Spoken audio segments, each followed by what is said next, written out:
মুসলমান,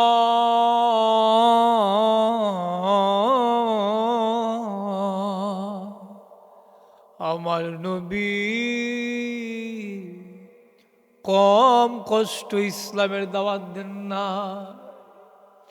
নবীর মক্কার মানুষ যেই মানুষকে আল আমিন বলেছিল, আবার সেই মানুষটাকে পাগল বলল, জাদুকর বলল।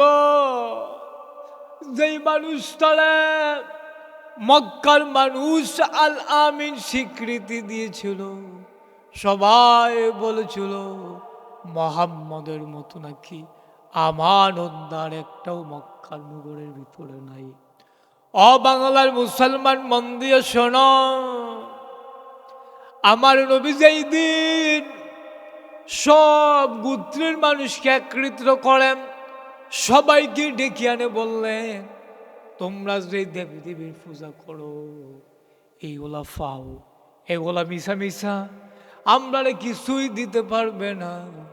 আমাকে আপনাকে যিনি বানিয়েছে, যিনি সূর্য বানালেন, ওই নবমণ্ডল বানালেন, যিনি ওই পৃথিবী বানালেন, সকল কিছু যিনি বানালেন, যিনি সূর্য নিয়ন্ত্রণ করে, যিনি আকাশ নিয়ন্ত্রণ করে, বাতাস নিয়ন্ত্রণ করে।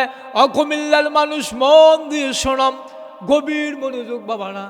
আল্লাহ নবী কেমন ইসলামের দাওয়াত দিলেন বাবা, এত কষ্ট করে নবীজি দ্বীনের দাওয়াত দেওয়ার পরও আল্লাহ নবীর মক্কার মানুষ পাগল বলে দিল। যেই মানুষটা ওই কথা বলার আগে, এক আল্লাহর কথা বলার আগে যেমন ভাবে মক্কার মানুষের ভিতরে আল আমিন ছিল রে মুসলমান, যেই দিন আল্লাহর নবী সত্য কথাটা বলে দিল, আল্লাহ ছাড়া একজনও নাই, এই কথা বলার লোকগুলোকে আল আমিন বলা মানুষগুলাই নবীর পাগল জিনে ধরছেন, জাদুকর সব বলছে।